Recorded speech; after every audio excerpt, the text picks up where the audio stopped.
Saya mau ngeritik Pak Rocky Gerung sedikit. Dia suka ngeledekin Jokowi nggak ngapa-ngapain. Ini Pak,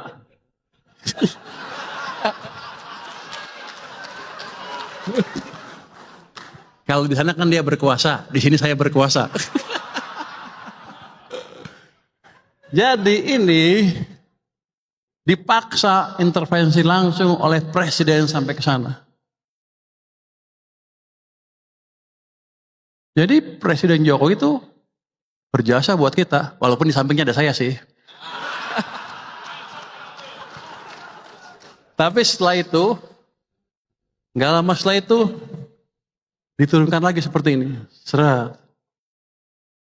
Ini yang Anda rasakan berapa tahun 2003-2004, pertengahan sampai akhir itu, ekonomi susah lagi. Keluarlah Indonesia suram dan lain-lain.